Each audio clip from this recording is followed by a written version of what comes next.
Welcome to BKB hitech school. हम लोग math में अभी तक 6.4 तक ख़त्म कर चुके हैं। आज हम आप सबके सामने लेकर हाजिर हैं प्रश्नावली 6.5। तो चलिए 6.5 का प्रश्न संख्या 1 हम लोग समझने की कोशिश करते हैं। यह प्रश्नावली है आप लोगों का, देखिए प्रश्नावली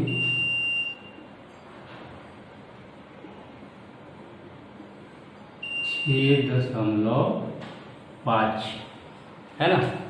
इस प्रश्नावली में सबसे पहला जो क्वेश्चन है हम देखेंगे, क्वेश्चन नंबर 1। क्वेश्चन नंबर 1 क्या कह रहा है, तो लिखा हुआ है कुछ त्रिभुजों की भुजाएं दी गई है, निर्धारित कीजिए कि इनमें से कौन कौन से त्रिभुज समकोण त्रिभुज है। इस स्थिति में कर्ण की लंबाई भी ज्ञात, कर्ण की लंबाई भी लिखना है। तो सबसे पहले कर्ण तो तब होगा जब वो समकोण त्रिभुज होगा। जब समकोण त्रिभुज नहीं होगा तो उसमें कर्ण हम मान ही नहीं सकते हैं।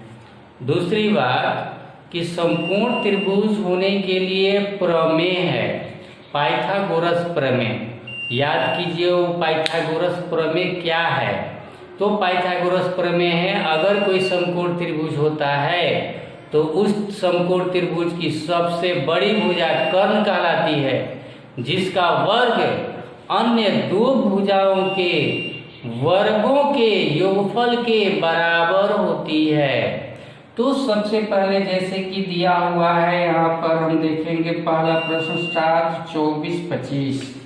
पहला क्वेश्चन 1 का 1 नंबर क्वेश्चन है, 7 सेंटीमीटर दिया हुआ है, दूसरा दिया हुआ है 24 सेंटीमीटर और तीसरा जो दिया हुआ है 25 सेंटीमीटर। तो ये 3 दिया हुआ है, इस 3 में एक तो जानते हैं सबसे बड़ी भुजा ही कर्ण हो सकती है, दूसरी भुजा कर्ण नहीं हो सकती है। तो सबसे बड़ी भुजा कौन है इसमें, 25। तो हम क्या करेंगे यहाँ पर 25 का वर्ग, सब पहले यहाँ लिखेंगे सबसे अभी कर्ण नहीं लिख सकते है ना, अगर यह मतलब एक्यूरेट हो जाएगा तब हम लिख सकते हैं कर्ण। सबसे बड़ी भुजा यहाँ हम लिखेंगे संभावित कर्ण। संभावित कर्ण मतलब कर्ण की संभावना किसकी हो सकती है, 25। और इसका वर्ग सॉरी एक संभावित कर्ण का वर्ग यानी 25 का स्क्वायर। 25 का स्क्वायर करें कितना होगा, 625 होगा। अब यहाँ पर अन्य दो भुजाओं, यहाँ लिखेंगे अन्य दो भुजाओं का वर्गों का योगफल 7 और दोनों छोटी 7 स्क्वायर प्लस 24 का स्क्वायर है ना। तो ये करेंगे 7 7 49 और 24 का वर्ग करेंगे तो कितना आ जाएगा, 576। अब इन दोनों को जोड़कर देखिए तो 9 6 15 की 5 7 1 4 5 7 12 की 625। हमने क्या देखा कि संभावित कर्ण का वर्ग 625 था और अन्य दो भुजाओं के कर्णों का वर्ग भी जो है 625 आ रहा है। तो यहाँ पर हम क्या देखेंगे, लिख सकते हैं चूंकि कर्ण का वर्ग बराबर है अन्य दो भुजाओं के वर्गों का, अन्य दो भुजाओं के वर्गों के योगफल है ना। इसलिए तो यहाँ कर्ण कितना है 625 और ये भी 625, इसलिए यह समकोण त्रिभुज होगा है ना। और जब होगा तो अब हम क्या लिखेंगे, कर्ण का लंबाई पूछ रहा था, कर्ण कितना सेंटीमीटर, 25 सेंटीमीटर। एक तो ये तरीका हुआ बनाने का, लेकिन अगर ऐसे तो आता नहीं, एक ही आता है एग्जाम में, तो एक आएगा तो हम इस तरह बनाएंगे, है ना। लेकिन अगर आपको बनाना है और इसमें 4 दिया हुआ है और चारों को बनाना है या एग्जाम में 4 आ जाए, तो आप क्या करेंगे? तो इसके लिए देखिए मैं तरीका एक बता रहा हूँ, है ना। इस तरीके पर चारों क्वेश्चन एक साथ बनेंगे। इसके लिए हम क्या करेंगे, बार बार लिखने की जरूरत नहीं, एक टेबल बनाएंगे हम, ठीक है। एक टेबल बनाएंगे, और कैसा टेबल बनाएंगे, थोड़ा सा वो टेबल कैसा बनाएंगे हम लोग देखेंगे। देखिए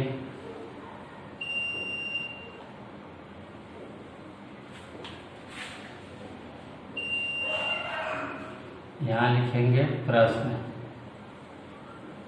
संख्या 1 2 3 4 दिया हुआ है, 4 लिख लिया हमने।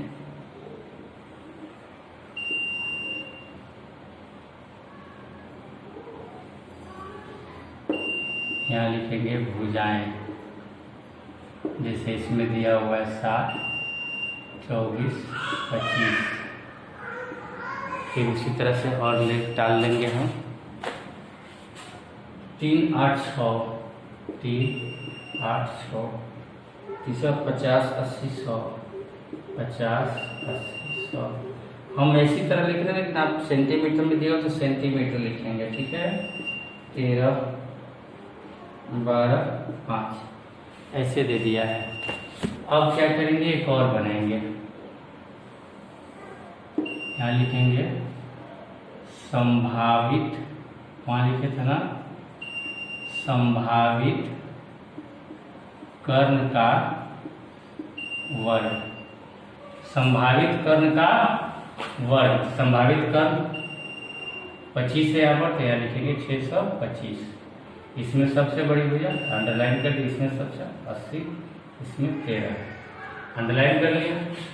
संभावित कर्ण का वर्ग, और इसमें कितना हो जाएगा 88 64, इसका कितना हो जाएगा 100 है, 1 पर 4 0, ये 10,000, इसमें 13 है, 13 दिया 1300, 13 का कितना होता है, 13 का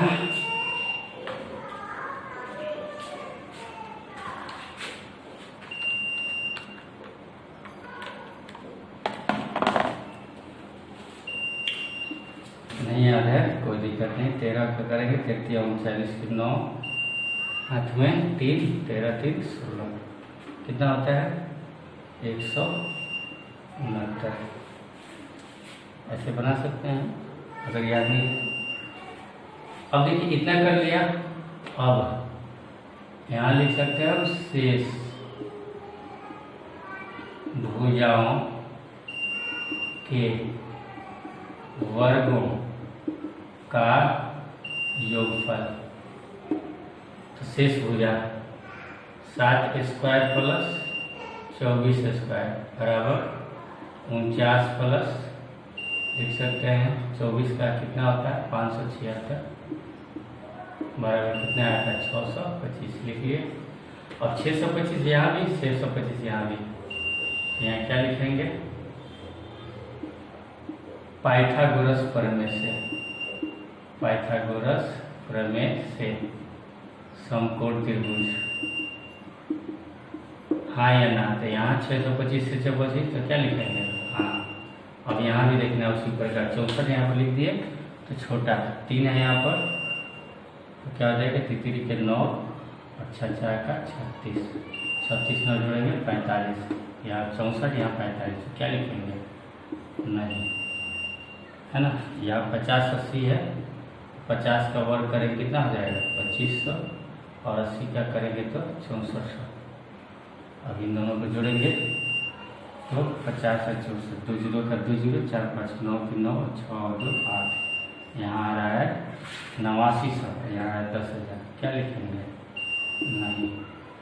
यहाँ देखिए 13 का है, 13 का 13 12 का, 12 का कितना होता है 12 का स्क्वायर, 12 का वर्ग करेंगे 144, और 5 का स्क्वायर करेंगे तो 25 बराबर कितना होगा 169। दोनों मिल रहा है तो लिखेंगे हाँ। पाइथागोरस प्रमेय यही था, एक ही बार में चारों बन गया हमारा क्वेश्चन एक ही टेबल में। कि सबसे बड़ी भुजा संभावित कर्ण होती है और उसका वर्ग शेष भुजाओं के वर्गों का योगफल के बराबर होना चाहिए। तो शेष भुजाओं के वर्गों का योगफल हमने देख लिया, और अगर बराबर बराबर है तो हाँ लिखते, बराबर नहीं है तो नहीं लिखेंगे, है ना। तो वेरी इजी, चारों क्वेश्चन एक साथ बन गया। चलिए क्वेश्चन नंबर 1 के बाद अब हम लोग समझने की कोशिश करते हैं क्वेश्चन नंबर 2। देखिए क्वेश्चन नंबर 2 जो है वो टेक्निकल है और इसके सिर्फ शॉर्ट ट्रिक्स जो है उनको हमें समझना है कि शॉर्ट ट्रिक्स क्या क्या है। पी क्यू आर एक समकोण त्रिभुज है, इसमें दिया हुआ है नहीं दिया हुआ है, जिसका कोण पी समकोण है। देखिए हमने सबसे पहले क्या किया, एक समकोण त्रिभुज हमने बना लिया और सबसे पहले इसमें यही ध्यान देना है कि कौन सा कोण समकोण है, क्योंकि ये हमने जब समकोण बना लिया तो उसका नामकरण अभी ही कर देना है। पी क्यू आर एक समकोण त्रिभुज, इसका कोण पी समकोण है, तो यहीं पर हमें पी लिखना है। अब आप क्यू आर चाहे कहीं भी पी क्यू और ये हो गया आर, आप यहाँ आर लिख दीजिए, नो टेंशन। तथा क्यू आर पर बिंदु एम इस प्रकार स्थित है कि पी एम लंब है क्यू आर पर, पी एम लंब है क्यू आर पर, ये क्यू आर पर एम एक बिंदु है और ऐसा है कि ये देखिए लंब है, पी से हमने लंब खींच दिया पी एम किस पर, क्यू आर पर, यानी ये इधर भी 90 और इधर भी 90। अब आपको दिखाना है, क्या दिखाना है, पहले यहाँ लिख सकते हैं, यदि पी एम लंब है क्यू आर पर तो दर्शाइए, क्या दर्शाना है, पी एम स्क्वायर बराबर Q M into M R. अब इसमें टेक्निकली देखिए हम लोग प्रमेय 6.7 पढ़े हैं, उस प्रमेय में हम लोगों ने क्या देखा है कि जब किसी समकोण त्रिभुज में समकोण से कर्ण पर अगर लंब खींचा जाए तो दो बने छोटे त्रिभुज ये भी समरूप होते हैं और दोनों छोटे त्रिभुज बड़े त्रिभुज के भी समरूप होते हैं। ये हमने प्रमेय 6.7 में पढ़ लिया है। अब इसमें हमें ऐसा दो त्रिभुज, ये पी एम स्क्वायर है, यानी ऐसा दो त्रिभुज खोजना है जिसमें पी एम आए, दोनों त्रिभुज में पी एम होना चाहिए, पी एम यह दिखाई दे रहा है पी एम। तो देखिए पी एम यह किस में है, इस त्रिभुज में भी पी एम है और इस त्रिभुज में भी पी एम है, यानी हम इन्हीं दो त्रिभुजों को लेंगे, ठीक है। और ये दोनों त्रिभुज क्या होते हैं हम जानते हैं, समरूप होता है ना। कैसे समरूप होता है, तो देखिए सबसे पहले लिखेंगे प्रमाण। अगर हम ले रहे हैं देखिए पी एम क्यू, त्रिभुज पी एम क्यू समरूप, देखिए पी एम क्यू, तो इसमें कौन सा त्रिभुज समरूप होगा, तो देखिए मैं बताया हूँ पी एम क्यू, इसका जो है क्यू और इसका पी को इसके आर के बराबर होता है, यही ध्यान रखना है। अगर ये इसमें ये गलती नहीं की, पी एम क्यू लिख रहे हैं तो पी एम आर मत लिख दीजिएगा, इसलिए आर नहीं, क्योंकि ये देखिए यह कोण इस कोण के बराबर नहीं होता है, ये तो इसके बराबर होता है, ये जो क्यू होगा वह पी के बराबर होगा, इसका पी कोण इसके आर के बराबर होगा। इसीलिए अगर मैं यहाँ पी लिखा हूँ तो यहाँ पर देना पड़ेगा त्रिभुज आर एम पी, और ये क्यों लिखेंगे, प्रमेय 6.7 से। देखिए प्रमेय 6.7 से लिख रहा हूँ और बहुत शॉर्टकट में मैं इसे बनाने जा रहा हूँ। अगर ये प्रमेय किसी को नहीं पता है और यही क्वेश्चन अगर दे दिया जाए तो उससे क्वेश्चन बहुत बड़ा बन जाता है, लेकिन इतना बड़ा एग्जाम में नहीं आता है बनाने के लिए, बहुत छोटा है बनाना होता है और बहुत कम नंबर का आता है, 3 नंबर का 5 नंबर का क्वेश्चन नहीं है। तो P M Q R M P के ये दोनों त्रिभुज समरूप होते, समरूप हो गया। तो अब थेल्स के आधारभूत प्रमेय से दो समरूप त्रिभुजों के संगत भुजाएं समानुपाती होती हैं, तो हम यहाँ क्या लिख सकते हैं, PM बटा RM बराबर MQ बराबर MP, MQ बटा MP। देखिए PM RM MQ MP। अब ये तीसरा भी हम लेने के लिए लिख सकते हैं, लेकिन अब कोई ज़रूरत नहीं रहा। क्यों नहीं ज़रूरत रहा? क्योंकि हमको PM MP यानी हमको जो PM स्क्वायर चाहिए था मिल गया। अब यहीं से हम देखिए गुना करेंगे। कैसे गुना करेंगे? तो PM गुने PM बराबर MQ गुने RM। PM क्या लिख सकते हैं? PM स्क्वायर बराबर MQ, यहाँ है QM, कोई दिक्कत नहीं, MQ को QM लिख दीजिए। RM यहाँ MR पलट दीजिए, MR हो गया प्रूव्ड। इतना छोटा क्वेश्चन है ना, सिर्फ यही पकड़ना था कि PM 2 बार आना चाहिए, और ये लगभग बहुत सारे प्रश्नों में करना होगा, इसलिए टेक्निक हमेशा याद रखिए। हालांकि ये मैंने कल एग्जाम्पल जब मैं समझा रहा था उसमें भी आपको मैंने समझाया था, है ना, क्लियर।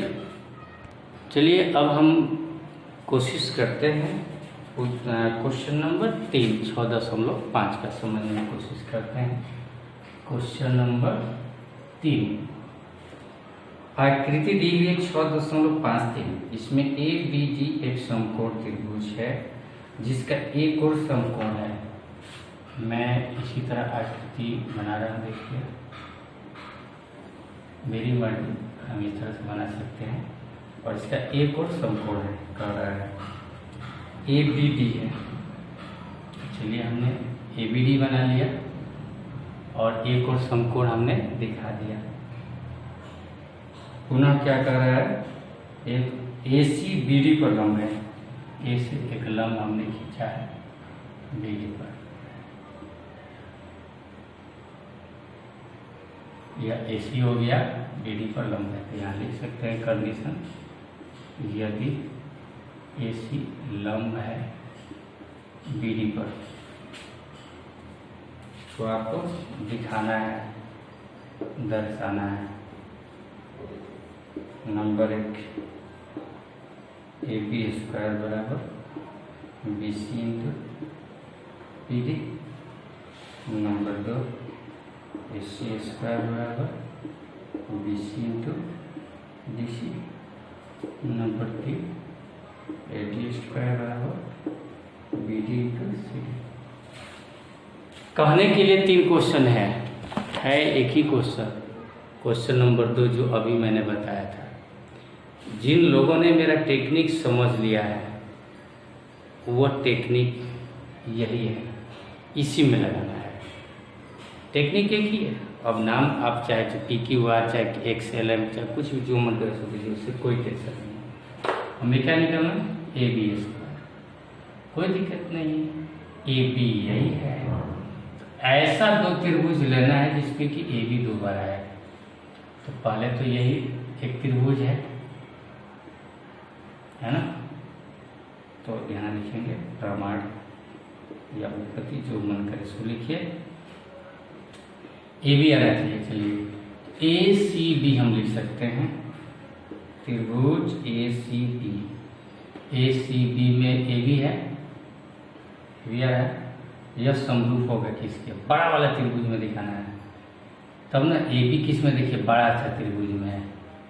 अगर इस त्रिभुज को लेंगे तो इसमें तो AB है नहीं, इसलिए इसको नहीं लेंगे, इसमें AB ले लिया। अब एक बड़ा वाला त्रिभुज लेंगे, और बड़ा वाला त्रिभुज का नामकरण भी इस तरह होना चाहिए कि कोण बराबर होना चाहिए। देखिए ये देखिए ACB का B कोण और इसका भी कोण B कॉमन है, तो यानी B लास्ट में है तो इसका भी B लास्ट में होगा।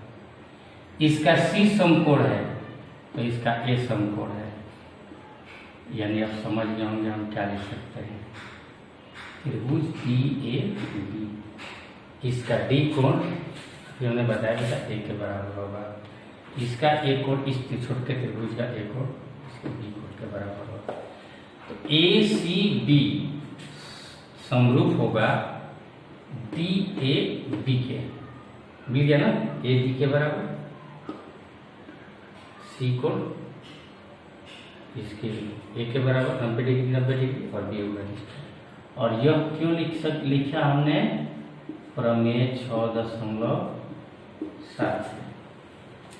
अब देख सकते हैं ए बी लेना है लास्ट में या उसको बाद में लिखें, पहले जैसे हम लिखते हैं वैसे ही लिखे।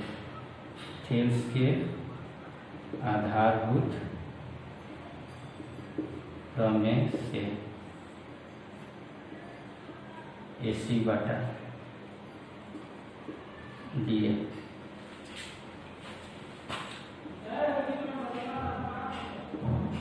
CV बटा AB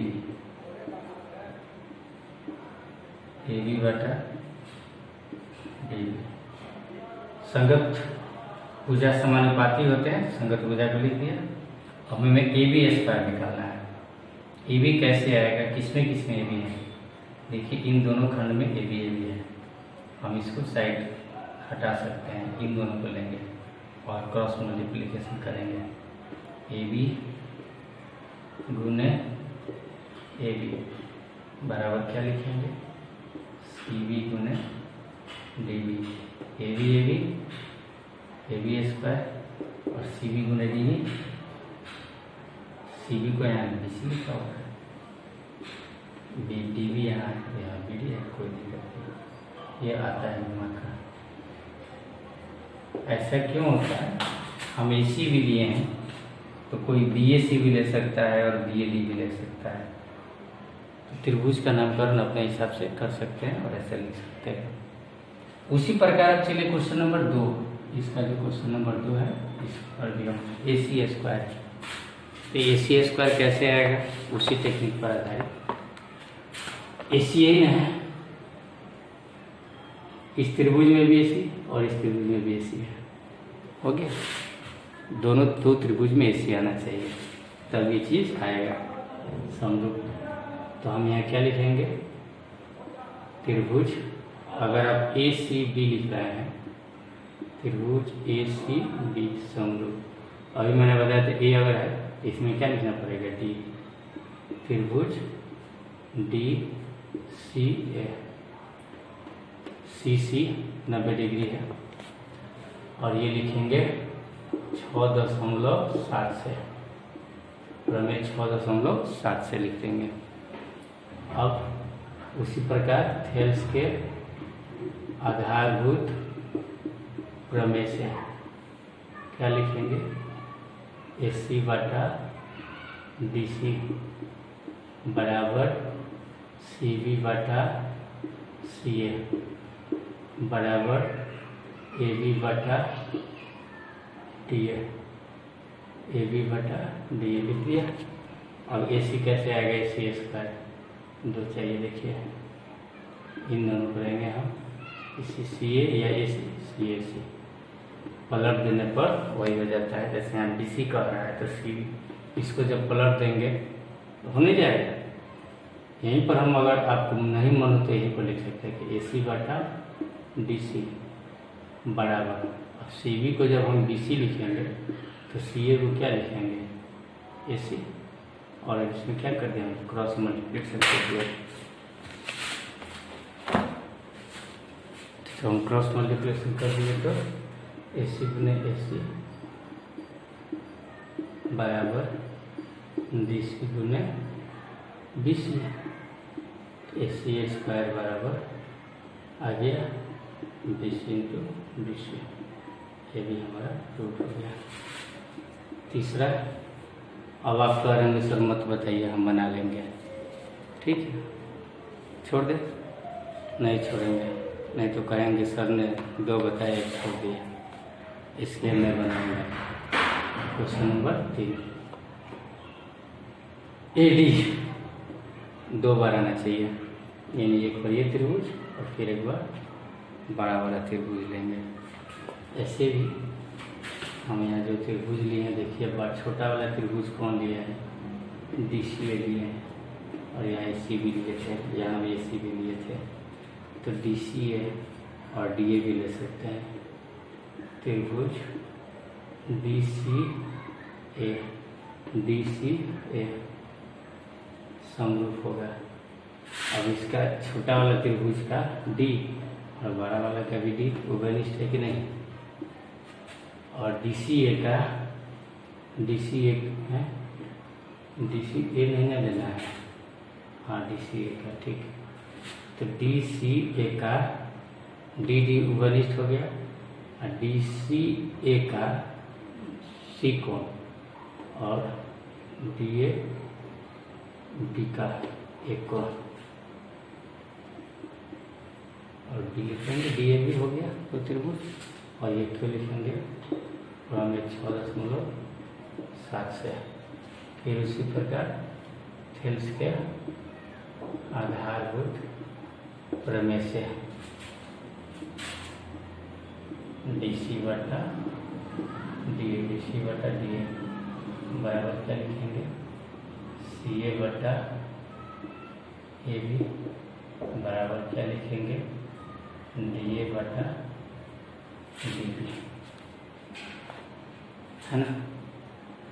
तो इसको हम देखें, ए डी आना चाहिए।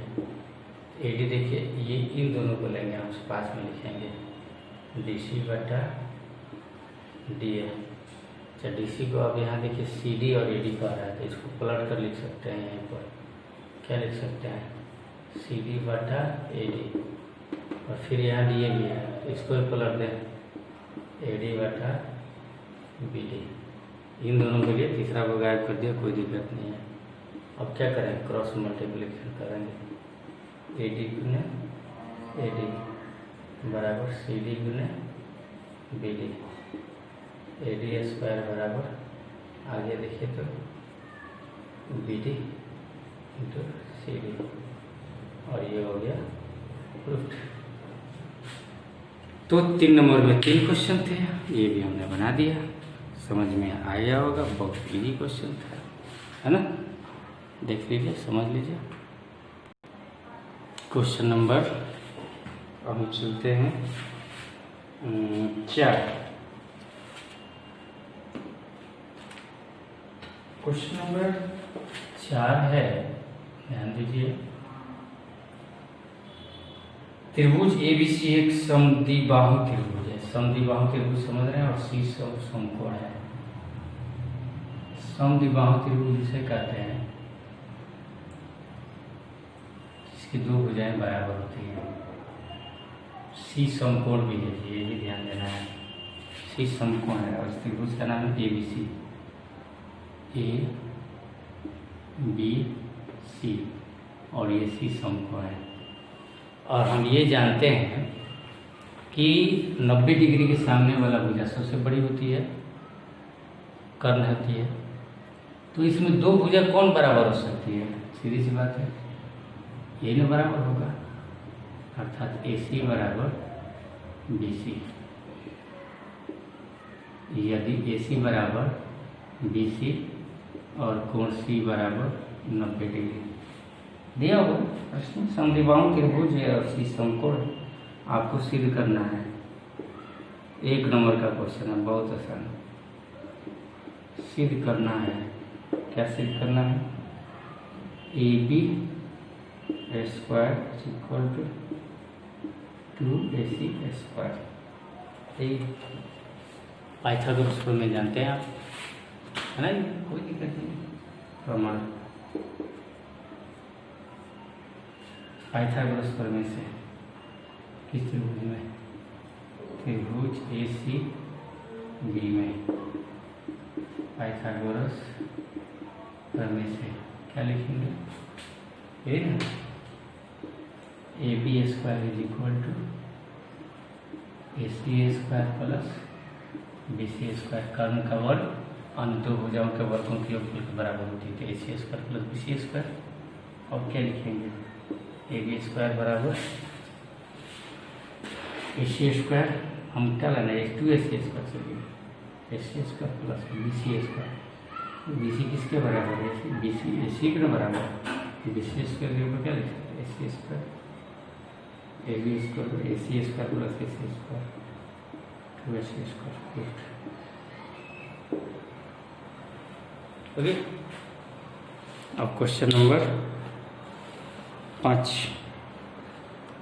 मैं नहीं बताऊंगा,